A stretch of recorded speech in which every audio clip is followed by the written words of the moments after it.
دو دن پہلے فیصل آباد میں پیش آنے والا انتہائی دل سوز حادثہ جس میں سوشل میڈیا پہ ویڈیو بھی وائرل ہوئی، اس میں آپ دیکھ سکتے ہیں کہ ایک نوجوان جو بائک پہ جا رہا ہے، اچانک دھاتی ڈور اس کے گلے میں لگتی ہے اور وہ زخمی ہو کے گرتا ہے اور کپڑے خون میں لت پت ہوتے ہیں۔ پہلے چند لمحے تو اسے اس چیز کا احساس ہی نہیں ہوتا کہ یہ خون کہاں سے آ رہا ہے۔ پھر جب وہ اپنے گلے کو ٹچ کرتا ہے تو پتہ چلتا ہے کہ ڈور لگنے سے اس کا گلا کٹ چکا ہے، اور پھر اگلے چند لمحوں میں وہ روڈ پہ بیٹھ جاتا ہے اور پھر روڈ پہ وہ تڑپ تڑپ کے اپنی جان دے دیتا ہے۔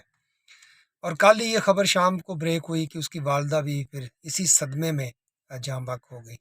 اس طرح کے واقعات پچھلی 2-3 دہائیوں سے چل رہے ہیں، جب سے پتنگ بازی کا رجحان ہماری سوسائٹی میں بڑھا ہے۔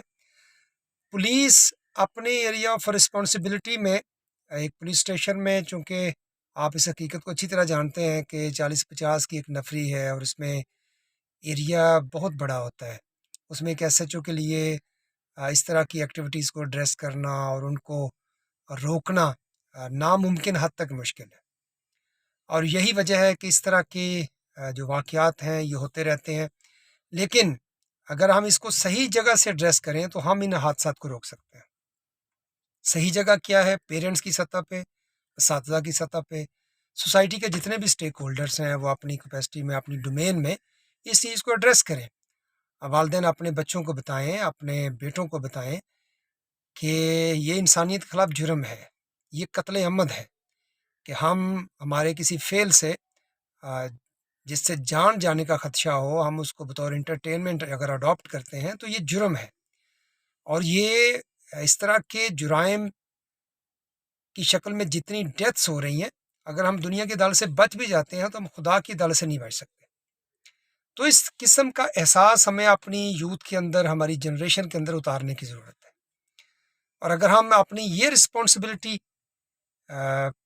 کو ریئلائز کر لیتے ہیں اور اپنی اولاد کو بتاتے ہیں، اساتذہ اپنے اسٹوڈنٹس کو بتاتے ہیں، سوسائٹی کے جتنے بھی اسٹیک ہولڈرس ہیں وہ اپنی اپنی ڈومین میں ان چیزوں کو ایڈریس کرتے ہیں، تو ہم اس سینیریو کو چینج کر سکتے ہیں۔ نہیں تو یہ ہنوز یہ جس طرح یہ واقعات ہو رہے ہیں یہ رکیں گے نہیں۔ تو ہمیں اپنی یوتھ کو، اپنی جنریشن کو بتانے کی ضرورت ہے کہ پتنگ بازی انٹرٹینمنٹ نہیں ہے، یہ انسانیت کے خلاف ایک جرم ہے، اور اس میں جو قیمتی جانوں کا ضیاع ہو رہا ہے اس کا یقیناً محاسبہ دنیا کی عدالتوں میں تو ہوتا ہے اگر پولیس اس کے صحیح فیکٹرز تک پہنچ جاتی ہے۔ اگر وہ یہاں سے بچ بھی نکلتے ہیں تو خدا کی عدالت میں یہ قتل عمد کی شکل میں آپ کہہ لیں کہ اس کی ہیرنگ ہوگی۔ تو آئیے ایسی تفریح سے اپنے آپ کو خارج میں کھڑا کریں، پتنگ بازی کا بائیکاٹ کریں تاکہ اس طرح کی قیمتی جانوں کا ضیاع روکا جا سکے۔ اور اگر آپ بائک یوز کرتے ہیں تو آپ کو سیفٹی وائر ضرور یوز کرنی چاہیے تاکہ اگر اس طرح کی ڈور ہو تو آپ کا گلا نہ کاٹ سکے۔ اپنا بہت سا خیال رکھیے گا۔ آپ کا بہت بہت شکریہ۔